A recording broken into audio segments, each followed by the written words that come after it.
Hello નમસ્કાર, મારું નામ છે રોકી અને રોજ તમે મને વીટીવી ડિજિટલની યુટ્યુબ ચેનલ પર જુઓ છો. એ પણ એક વાત કહુંમાં. જી હા, એ મારા શોનું નામ છે અને રોજ અલગ અલગ અમેઝિંગ તમારા ફાયદાની અથવા તો નવી નવી અવનવી માહિતીઓ લઈને હું આવતો હોઉં છું અને તમને એ વાતોથી રૂબરૂ કરાવતો હોઉં છું. પણ આજે આપણે એક એવા વિષયની વાત કરવાના છે જેનાથી આપણે રૂબરૂ થવા નતા માંગતા, પણ જી હા, અમદાવાદ શહેરે અને ગુજરાત રાજ્યએ આ વાતથી રૂબરૂ થવું પડ્યું અને એક પરિવારે પોતાનો દીકરો ગુમાવ્યો અને બીજા પરિવારે પણ પોતાના દીકરાને જેલમાં જતા જોવું પડ્યું. આ આખી ઘટના ઉપર આપણે ડિટેલમાં ચર્ચા કરવાના છે, પણ એ પહેલા કહી દઉં કે આજે મારી સાથે એક બહુ જ સ્પેશિયલ ગેસ્ટ છે વીટીવી ડિજિટલ યુટ્યુબની ચેનલ પર. જી હા, નન અધર દેન ડોક્ટર પાર્થ વૈષ્ણવ.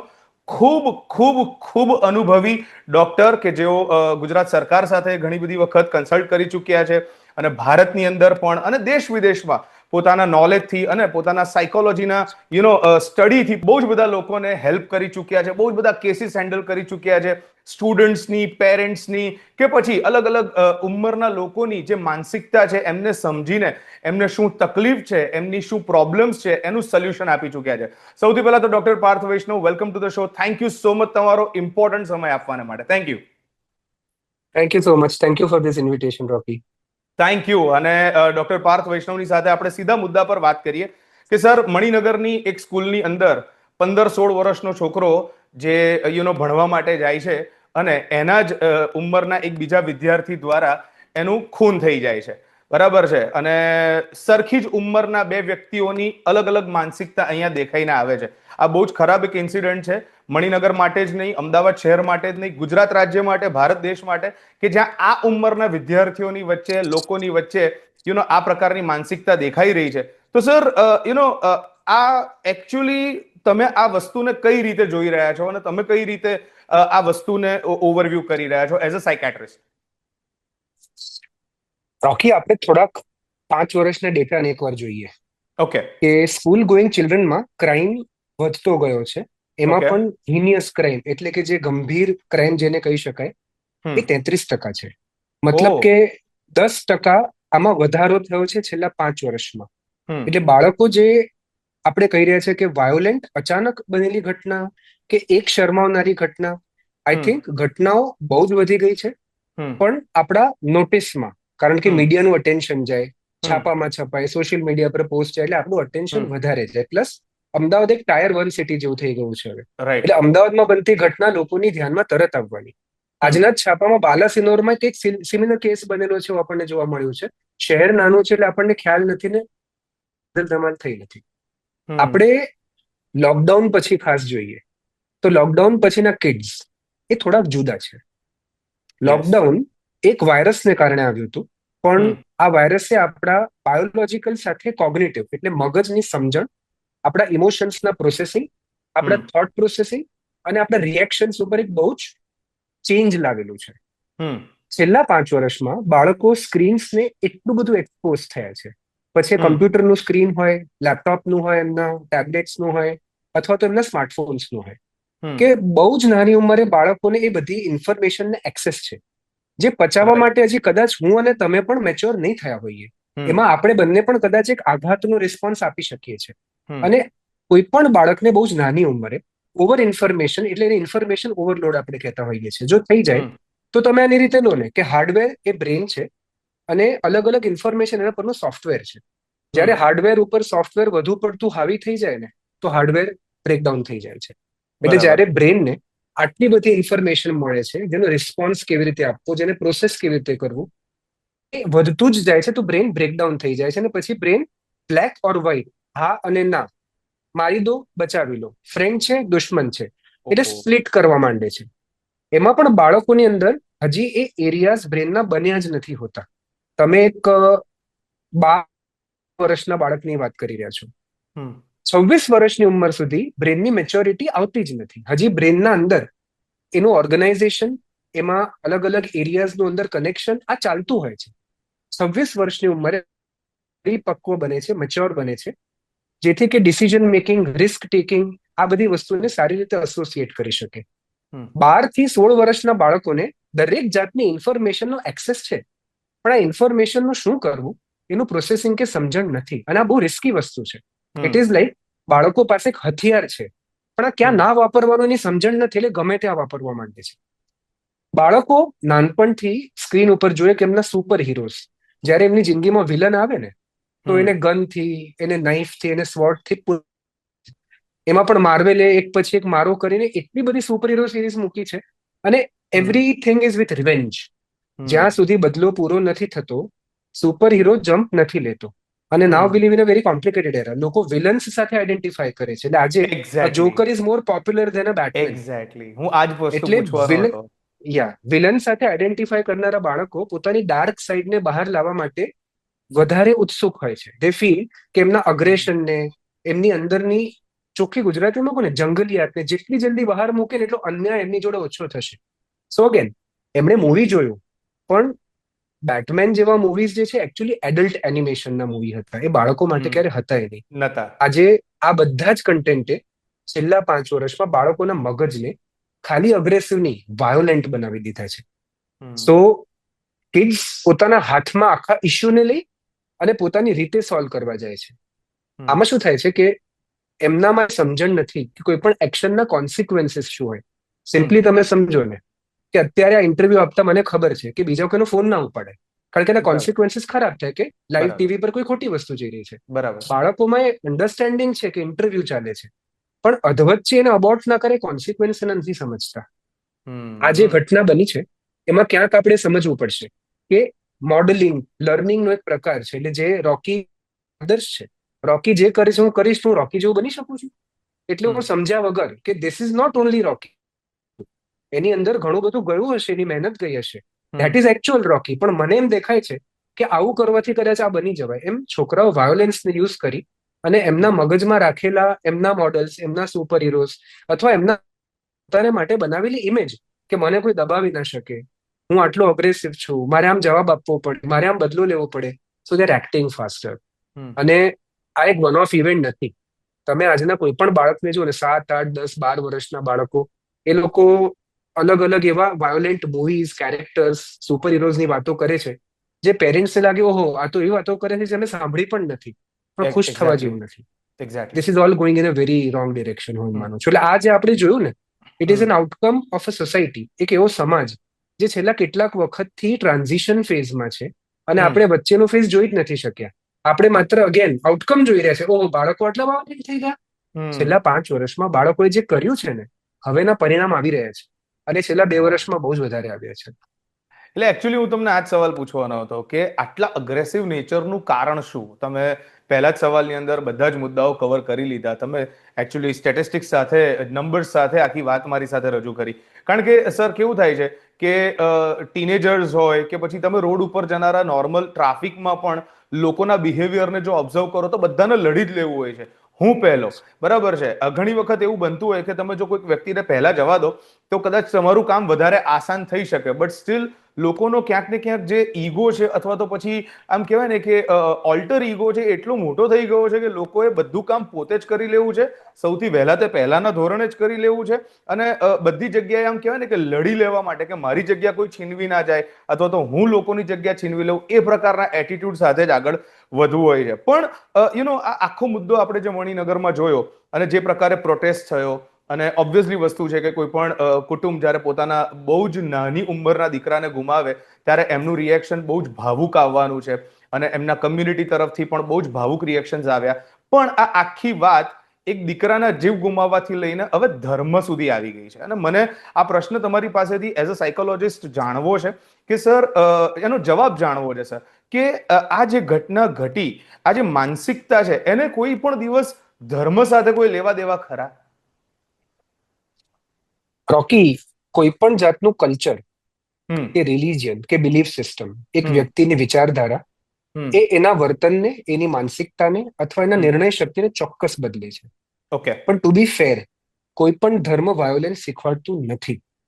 કોઈ પણ ધર્મ કે બિલીફ સિસ્ટમ કે કલ્ચર એ ખૂન ખરાબો, મારકાપ સમજાવતું નથી. તમે કોઈ પણ ગ્રંથમાં જાઓ, પછી એ ઇસ્લામનો હોય, હિન્દુનો હોય, ક્રિશ્ચન હોય, બુદ્ધનો હોય, ક્યાંય વાયોલન્સ ગ્લોરીફાય થયો જ નથી. માણસે પોતાના સ્વાર્થ માટે દરેક પુસ્તકનું કે દરેક ફિલોસોફીનું અર્થઘટન કર્યું છે, અને અર્થઘટનને ફેલાવી, મિસઇન્ટરપ્રિટેશન કર્યું છે, અને એને ફેલાવી અને પોતાનું વર્ચસ્વ મેળવવાની કોશિશ કરે છે. સો ટુ બી ફેર, કોઈનો ધર્મ એ કોઈને વાયોલેન્ટ કે નોન વાયોલેન્ટ નથી બનાવતો. પણ સાચી આપણે એ વાત છે. પણ સમજવું પડે હમ કે જ્યારે આપણે આ ઉંમરના બાળકોની વાત કરીએ હમ ત્યારે એમનું ફેમિલી બેકગ્રાઉન્ડ, એમને હમ પ્રેમ, લાગણી, હૂંફ કેટલી મળેલી છે આપણે એ હમ પણ જોવું પડે. હમ બાળપણથી જ શું એમનામાં અમુક હમ સાયકોલોજીકલ પ્રોબ્લેમ, માનસિક રોગ ના કહેવાય, દેર હમ ઇઝ અ ડિફરન્સ. કેટલાક બિહેવિયર ડિસ્ટર્બન્સીસ હોય, મતલબ કે વર્તણૂકની તકલીફ, અને હમ કેટલાક સાયકિયાટ્રિક ડિસઓર્ડર્સ હોય જેને માનસિક રોગ કહેવાય.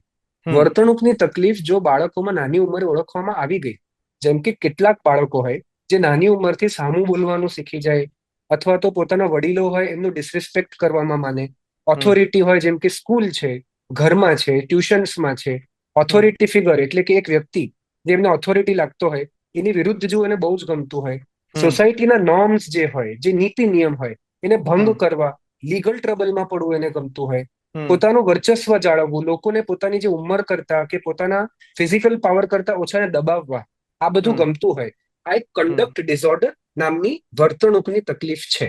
ઓહ બાળકોને જો નાની એજમાં તકલીફ છે તો બની હમ શકે છે કે આ બાળકો ડિફિકલ્ટ ચાઇલ્ડહુડ, જેમાં હમ ફેમિલીઝમાં ઇસ્યુ હોઈ શકે, હસબન્ડ હમ વાઈફના પોતાના મેરિટલ ઇશ્યુઝ હોઈ શકે, જેના કારણે એક હમ અનહેલ્ધી એટમોસ્ફિયર બાળકોને મળેલું છે. હમ એમના ઉછેરમાં ઘણી બધી પ્રેમ, લાગણી, હૂંફની ઉણપ હોઈ શકે, હમ જે બધાને કારણે મગજ વિકૃતિ તરફ જાય છે. મગજ પ્રકૃતિ તરફ જવા માટે બન્યું હતું, creativity, hmm but the brain goes towards destruction. અને ડિસ્ટ્રક્શનમાં એમને રાહત મળે, કારણ કે એમને પોતાનું આખું ચાઇલ્ડહુડ ડિસ્ટ્રોય થતા જોયું છે.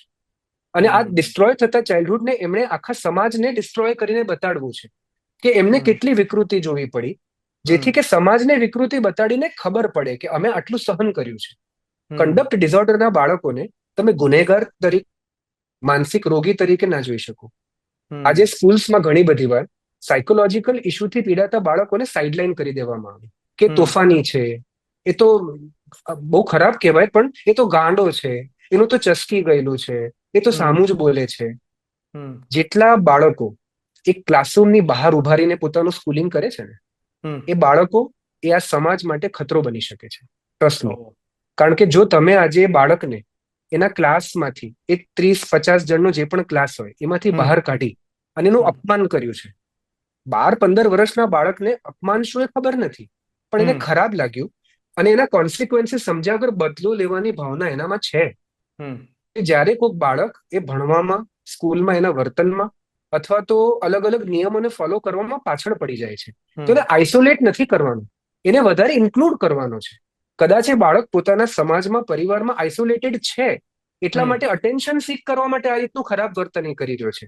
હમ પણ જો સ્કૂલ કે ટીચર્સ એને આઇસોલેટ વધારે કરે છે હમ તો પછી વાયોલન્સનો રસ્તો લઈ શકે છે. આજે ઓપોઝિશન ડિફાયન્સ ડિસઓર્ડર, ઓડીડી ને સીડી, કંડક્ટ ડિસઓર્ડરના કેસીસ સ્કૂલમાં વધતા જાય છે, કારણ કે પરિવાર અનસ્ટેબલ થતા જાય છે ને. આપણે હવે એક સંયુક્ત કુટુંબમાં નથી રહેતા, જોઈન્ટ ફેમિલીમાં નથી રહેતા, રાઈટ પેરેન્ટ્સ પાસે ટાઈમ નથી હોતો, રાઈટ અને આના કારણે પેરેન્ટ્સ જોઈતો ટાઈમ બાળકોને નથી આપી શકતા, અને આઇસોલેટેડ બાળક પોતાનું અગ્રેશન સ્કૂલમાં કે ફ્રેન્ડ્સમાં કાઢી શકે છે. આ હમ બાળકને you need to હગ this child, એને બોલાવીને એને ભેટવાની જરૂરત છે, પણ આપણે એને લાત મારી દઈએ છીએ, એટલે બાળક પછી સમાજને લાત મારવા આવે છે. એટલે મારો તમને સવાલ એ જ હતો, અને તમે એકચ્યુઅલી છે ને સવાલનો જવાબ આપતા આપતા મારા નેક્સ્ટ સવાલની પણ સાથે સાથે તમે પહોંચી જાઓ છો. અને મારો સવાલ આ જ હતો કે સર, આ પ્રકારના વિદ્યાર્થીઓ માટે સ્કૂલની જવાબદારી શું, કોલેજની જવાબદારી શું, અને આ જ પ્રકારના વિદ્યાર્થી માટે, બાળક માટે પેરેન્ટ્સની અને પરિવારની જવાબદારી શું? ત્રણ બહુ ચોંકાવનારી વસ્તુ છે. હમ આપણા દેશમાં આજની તારીખમાં બુલિંગ માટે કોઈ હમ લો નથી, ઓકે રેગિંગ માટે કોઈ લો નથી, સ્ટેટ હમ સ્પેસિફિક ગાઈડલાઇન્સ છે. હમ હમ એટલે મહારાષ્ટ્રની પોતાની છે, ગુજરાતની પોતાની છે, પણ કોઈ બીએનએસ નથી, ભારત ન્યાય સંહિતા કોઈ નથી, જે પેલા આઈપીસી આપણે કહેતા હતા. સો બરાબર હજી આને ક્રાઇમ ગણવો કે નહીં આપણે જાણતા નથી. એટલે હમ બુલી થતા બાળકોનું શું કરવું, જે સ્કૂલમાં હમ બુલી થાય છે એની કોઈ ગાઈડલાઈન નથી. હમ હવે બુલી કરતા બાળકો છે ને, બેઝિકલી પ્રોબ્લેમ એ લોકો છે બુલી થતા બાળકો કરતા, બીકોઝ હમ બુલી કરતા બાળકો પોતે એવી કોઈક પ્રકારની ઇમોશનલ, સાયકોલોજીકલ અથવા તો ફેમિલી પ્રોબ્લેમથી પીડાતા હશે કે હમ એ બીજાને બુલી કરી પાવર સીક કરે છે. હમ સ્કૂલ્સની પહેલી જવાબદારી છે કે આમને દૂર ના કરો, આમને નજીક લાવો. ઓકે આના ઉપર કોઈ નિયમ નથી, પણ અમદાવાદમાં ઘણી બધી એવી સ્કૂલ્સ છે જે સ્કૂલમાં કાઉન્સિલર્સ અને સાયકોલોજીસ્ટને ઇન્ક્લુડ કરે છે, જેમ હમ ટીચર્સ હોય છે એમ કાઉન્સિલર્સ હોય છે. હમ અને હમ આપણે પણ સમજવું પડશે કે આપણે શું કરીએ છીએ કે બધી જ જવાબદારી ટીચરની, એટલે બાળ ઉછેર, ભણવાનું, academic, extra curricular, personality development, અને આ ટીચર્સ કોણ છે? આ ટીચર્સ એ છે જેમને આખા ઇકોસિસ્ટમમાં મિનિમમ સેલરી આપણે આપીને એક્સપ્લોઇટ કરી રહ્યા છીએ. આ ટીચર્સ એ છે જેમના પોતાના પણ સાયકોલોજીકલ ઇશ્યુઝ હોઈ શકે છે, જેમના પોતાના પણ ફેમિલી પ્રોબ્લેમ્સ હોઈ શકે છે, જેને આપણે એડ્રેસ કરવા નથી માંગતા, એમને આપણે કોઈ જ જાતની એક્સ્ટ્રા હેલ્પ નથી કરવા માંગતા, પણ આ બધા જ આપણા બાળકોને એકદમ સુપ્રીમ બનાવી દે આપણે એક્સપેક્ટ કરીએ છીએ, વિચ ઇઝ વેરી અનફેર. સો પહેલી સ્કૂલની જવાબદારી એ થાય કે સ્કૂલ સ્પેસિફિક બુલિંગનો લો એ બનાવે. કારણ કે જો સ્કૂલ સ્પેસિફિક બુલિંગનો એક લો હશે, અને આજે આપણે કોઈ પણ એડમિશન લેવા જઈએ ને તો પેરેન્ટ્સની અમુક પેપર્સ પર સિગ્નેચર કરાવે જેમાં રૂલ્સ એન્ડ રેગ્યુલેશન્સ લખેલા હોય. તો બુલિંગ માટેના જો રૂલ્સ એન્ડ રેગ્યુલેશન્સ લખેલા હોય, જેના માટેની સજા શું થશે, અને again there is something like punishment, સજા, there is something like repair. આપણે બાળકને સજા કરીને એમ માનીએ છીએ કે એ સરખો થઈ જશે, પણ આપણે બાળકને રિપેર નથી કરતા. એટલે રોકીને તાવ આવ્યો અને સ્ટુડિયોમાં ના આવે તો સજા ના થાય. મારે રોકીને ફોન કરીને પૂછવું પડે કે તમને તાવ આવ્યો છે, તમને ઇન્ફેક્શન છે, મારે રિપેર કરી આપવું પડે. ઇટ ઇઝ સેકન્ડ વસ્તુ. We'll have to look towards repairing a child other than punishing a child, because એનાથી તમે સમાજને એક મગજવાળા વ્યક્તિને રિપેર કરી અને જે પણ કંઈ પોતાની કેપેસિટીમાં હવે સોસાયટીને ગિવ બેક કરી શકશે, આપી શકશે. અને થર્ડ ને મોસ્ટ ઇમ્પોર્ટન્ટ થિંગ, એક એ રીતનું એસોસિએશન બનાવો પેરેન્ટ, ટીચર્સ, કાઉન્સિલર્સ, એડમિનિસ્ટ્રેશન, આ બધા જ વચ્ચે, કે બધા એકબીજાનો વાંક કાઢ્યા વગર, બધા જવાબદારી પરથી હાથ ધોયા વગર એકબીજાને આન્સરેબલ રહે અને એકબીજાને આમાં સહકાર આપે. ઘણી બધી સ્કૂલ્સ જેમાં કાઉન્સિલર્સ હોય છે, એ કાઉન્સિલર બાળકની કોઈક સાયકોલોજીકલ ઇશ્યુ આઈડેન્ટિફાઈ કરીને પેરેન્ટ્સને મળવા બોલાવે તો પેરેન્ટ્સ કમ્પ્લીટ ડિનાયલમાં જતા રહે. મારું બાળક આવું કરે જ નહીં ને, તમે એને ટાર્ગેટ કરવા માંગો છો, તમે એને હેરાન કરવા માંગો છો. જો તમારું બાળક માત્ર ઘરમાં તમારા ગુસ્સા હેઠળ, તમારા દબાણ હેઠળ ડાહ્યું થઈને રહેતું હોય તો તમે પણ સમજો કે બાળકનું કામ છે અરાજકતા.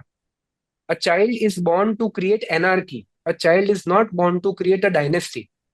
સો જો અરાજકતા ઘરમાં નથી ક્રિએટ કરી રહ્યો ને તો બહાર તો કરી જ રહ્યો છે. એટલે જો તમારા શબ્દો કે મારું બાળક તો કોઈ જ ધમાલ ના કરે, it is impossible. Every creation has some destruction. એટલે તમારું બાળક જો અરાજકતા તમારા ઘરમાં નથી ક્રિએટ કરતું પણ સ્કૂલમાંથી ફરિયાદ આવે છે તો એને ધ્યાન દો. તમે નહીં માનો પણ મારી પાસે ચાઇલ્ડ પ્રોબ્લેમ વાળા બાળકો જે આવતા હોય છે, જે પેરેન્ટ્સ લઈને આવતા હોય છે, એમાં 70% ઓફ ધ ટાઈમ સ્કૂલે એમને વર્ષ, 2 વર્ષ, 5 વર્ષ પહેલા ટકોર કરેલી હોય છે કે તમારે કોઈક કાઉન્સિલરને, સાયકિયાટ્રિસ્ટને, સાયકોલોજીસ્ટને મળી અને તમારે જે કંઈ કાઉન્સેલિંગ થી લઈને દવા સુધીની ટ્રીટમેન્ટ કરાવવી પડતી કરવી પડશે. પણ પેરેન્ટ્સ એને પોતાનું અપમાન માને છે કે તમે અમારા બાળકને ગાંડા કહો છો, તમારી હિંમત કેવી રીતે થઈ, તમે સાચવી નથી શકતા એટલે અમારા બાળક આવા છે. પણ જ્યારે એ અરાજકતા પછી ઘરમાં આવતી જાય છે, કારણ કે બાળકને રિપેરની બદલે બાળકની સ્કૂલ ચેન્જ કરવામાં આવે છે, બાળકને વધારે ગુસ્સે થઈને ઠપારવામાં આવે છે, તો રિપેર નથી થતું. એટલે ફ્રેક્ચર્ડ વસ્તુ ડિસ્ટ્રક્ટ થઈ જાય છે અને આ બાળક વધારે ડિસ્ટ્રક્શન ક્રિએટ કરે છે. સો ત્રીજી વસ્તુ કે જો તમને ટકોર કરવામાં આવી તો ટાઈમસર એને ધ્યાન આપો, બીકોઝ આપણા સિટીમાં તો બહુ જ ચાલે છે કે સ્કૂલની કમ્પ્લેન તો બહુ જ વખત પહેલા થઈ ગઈ હોય પણ પેરેન્ટ્સ એને લઈને આવતા નથી ક્યારે. સો એક જ વાત સ્કૂલ આઈડેન્ટિફાઈ કરે તો હેલ્પ કરવું. યસ. તો સ્કૂલની જવાબદારી છે કે આ પ્રકારના પ્રોબ્લેમ્સને બહુ જ સહજતાથી, સરળતાથી હેન્ડલ કરવાની જરૂર છે. બાળકો પર ફોકસ કરવાની જરૂર છે, એમના બિહેવિયરને ધ્યાનમાં રાખીને એમના પેરેન્ટ્સને ઇન્ફોર્મ કરવાની જરૂર છે. અને પેરેન્ટ્સની જવાબદારી છે કે જો સ્કૂલ તરફથી આ પ્રકારની કોઈ પણ માહિતી તમને આપવામાં આવી રહી છે તો ડેફિનેટલી તમારે તમારા બાળકોના માટે થઈને પણ સ્કૂલની આ વાતો સાંભળવાની, એમની જે કમ્પ્લેન્સ છે અથવા તો એમને જે વાત રજૂ થઈ છે એ સમજવાની જરૂર છે, જેથી કરીને આજે જે ઘટના ઘટી અને એક ફેમિલીએ, એક કમ્યુનિટીએ પોતાનો દીકરો ગુમાયો એવી પરિસ્થિતિ ફરી જોવી ના પડે. સર, આજકાલ છે ને બધાના મોઢે કોમન એક વાત સાંભળવા મળી છે કે આ તો જ્યારથી ઓટીટી પ્લેટફોર્મ્સ આવ્યા છે ને ત્યારથી છોકરાઓનું દિમાગ ફરી ગયું છે, જ્યારથી સોશિયલ મીડિયા આવ્યું છે ને છોકરાઓનું દિમાગ ફરી ગયું છે. સોશિયલ મીડિયાના લીધે, વેબ સિરીઝના લીધે કે પછી પબજી પ્રકારની ગેમ્સના લીધે છોકરાઓ છોડો, છોકરીઓ પણ સખત બેબાક થઈ ગઈ છે. આપણે જેન્ડર ડિસ્ક્રિમિનેશન નથી કરતા અથવા તો આમ કહેવાય ને કે કોઈને ઓબ્જેક્ટિફાઈ કરવાનો પ્રયત્ન નથી કરતા, પણ ક્યાંક ને ક્યાંક લોકો આ બધી વસ્તુઓનો જે દોષ છે એ સીધો આમની ઉપર ઢોળી રહ્યા છે.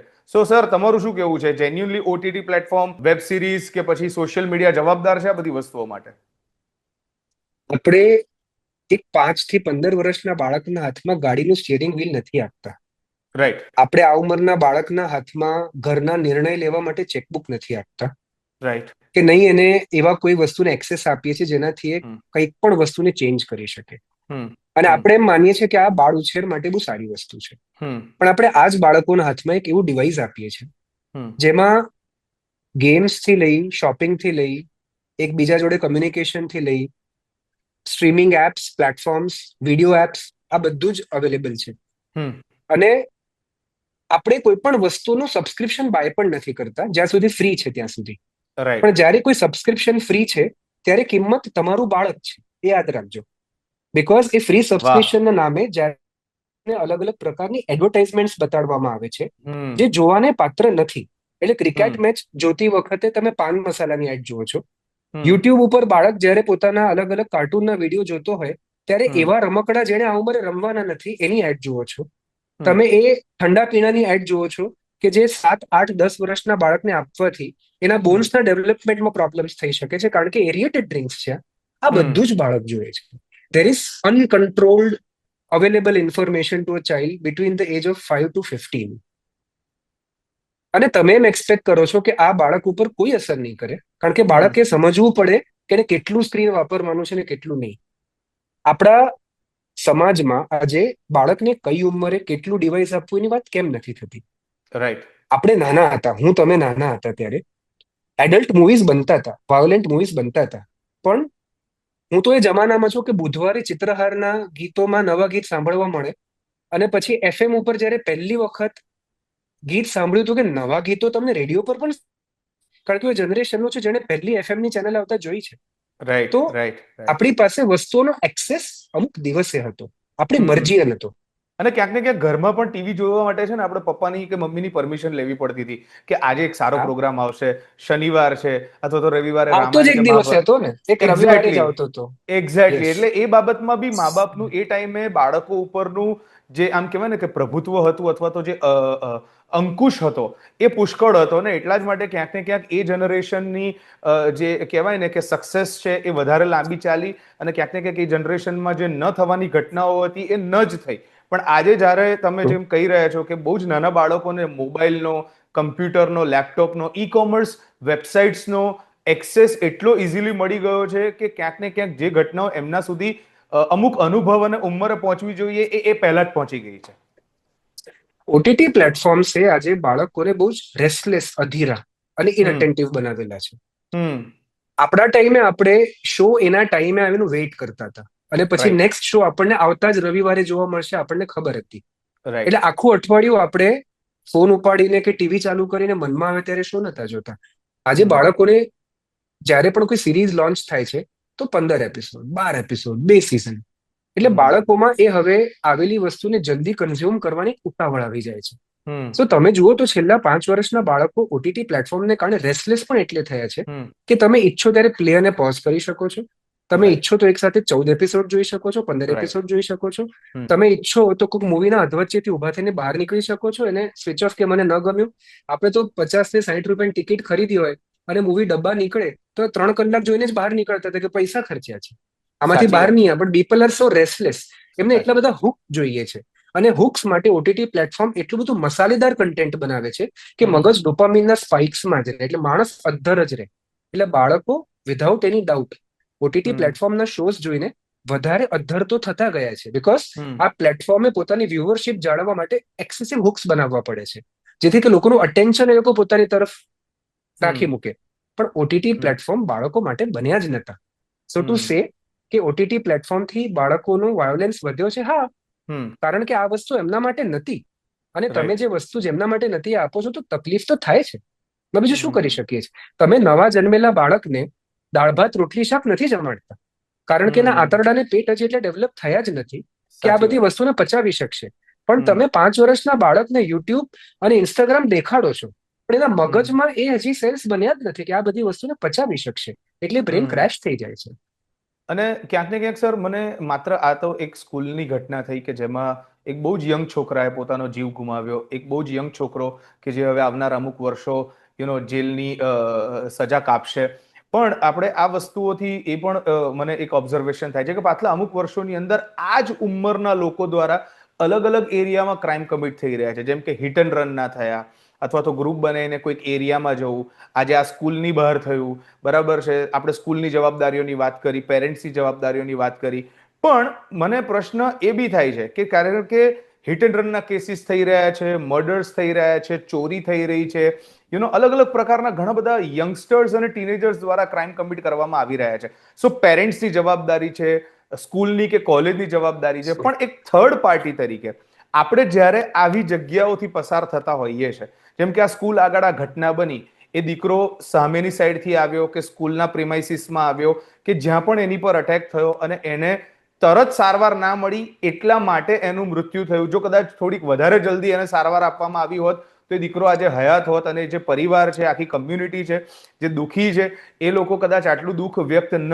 કરી એમને કરવાનો વારો ન આવ્યો હોત. પણ મને પ્રશ્ન એમ થાય સર કે એક થર્ડ પાર્ટી તરીકે જો હું આ વસ્તુઓ ઓવરવ્યૂ કરી રહ્યો છું, ત્યાંથી પસાર થઈ રહ્યો છું, મારી આંખો સામે આ પ્રકારની ઘટના થઈ રહી છે, તો મારે એક એક્શન લેવાની શું જરૂર છે કે જ્યાં હું સાંજે બહુ ઘરે જઈને રિલેક્સ થઈને એમ કહી શકું કે હા, મેં કોઈકની મદદ કરી, અથવા તો હા, મેં એક સોસાયટી માટેનું સારું સ્ટેપ ઉઠાવ્યું.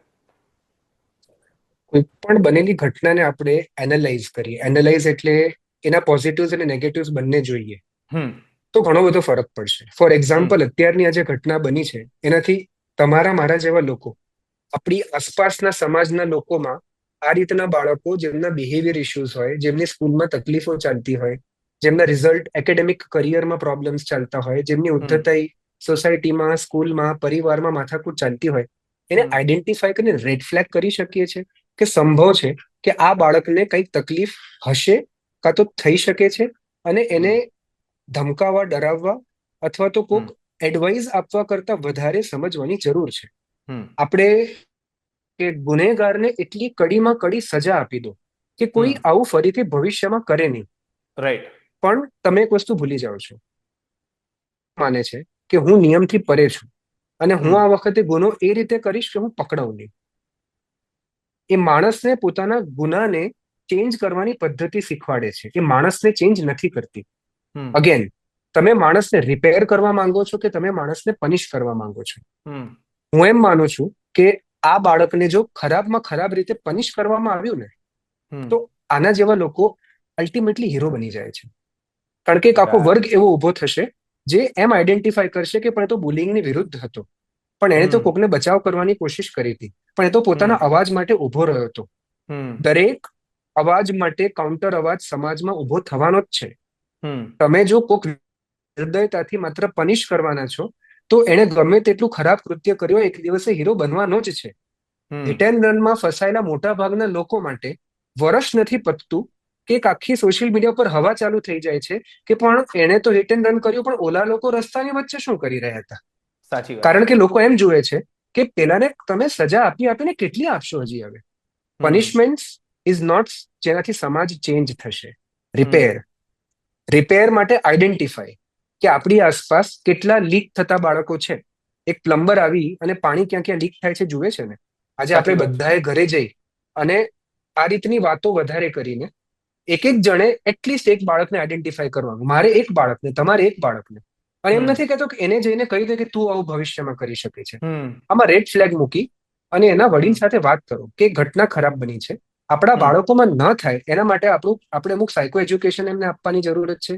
વાયોલન્સ વિશે, સ્ક્રીન ટાઈમ વિશે, ફ્રેન્ડશિપ વિશે, એમ્પથી, ઇમોશન્સ, કનેક્શન, આ બધા વિશે, રિવેન્જને શું માને છે, કઈ રીતે પોતાની જાતને પ્રસ્થાપિત, આ બધી વાતો કરવાની છે એ રેડ ફ્લેગ બાળક સાથે. અને પછી જોવાનું છે કે રિએક્શન શું છે. તમને દેખાઈ આવશે કે આ બાળકો ઘણી બધી વખત મોબાઈલ ઉપર પબજી જેવી વાયોલેન્ટ ગેમ્સ રમતા હોય છે જે એમની ઉંમર નથી હજી. એમના ઇન્સ્ટાગ્રામ ઉપર, ડીએમ ઉપર, વોટ્સએપ ઉપર એમને ન બોલવાની ગાળોથી એકબીજાને સંબોધતા હોય છે. આ બધા રેડ ફ્લેગ છે. અને જો તમે એમ કહો કે ડોક્ટર, તો આ તો આપણા બધા જ બાળકો છે, આ તો બધા જ કરે છે, તો બધાને મદદ કરશું આપણે. એનો મતલબ એમ નથી કે બધા જ કરતા હોય એ વર્તનને નોર્મલાઇઝ કરવું જોઈએ. જો બધા જ ગુનો કરતા હોય તો બધાને સમજણ આપવી પડે આપણે. સો ડોક્ટર પાર્થ વૈષ્ણવ સર સાથેની જે કંઈ વાતચીત થઈ, એ વાતચીત ઉપરથી એક વસ્તુ તો સમજવાની તમારે ને મારે બંને જરૂર છે, અને વાત એ છે કે આવો આપણે ભેગા થઈએ અને જ્યારે બાળક નાનું છે, ઝાડ નાનું છે, છોડવો છે, અને ત્યારથી એટલી જ માત્રામાં પાણી પાઈએ, એટલી જ માત્રામાં ખાતર નાખીએ, એટલી જ માત્રામાં એને જરૂરી પોષક તત્વો આપીએ, માત્ર ખોરાક સ્વરૂપે નહીં પણ નોલેજ સ્વરૂપે પણ, અને જે વસ્તુઓની જરૂર છે એ સ્વરૂપે પણ, કે જેથી કરીને એનો પૂરેપૂરો ઉછેર થાય, એને પૂરેપૂરું પોષણ મળે અને આવનારા દિવસોમાં એક એવા સમાજની રચના થાય, એક એવા સમાજનું આયોજન થાય કે એ સમાજ એક બહુ જ વ્યવસ્થિત રીતે સાયકલ સ્વરૂપે ચાલ્યા કરે, કે જ્યાં કોઈને નુકસાન ના થાય.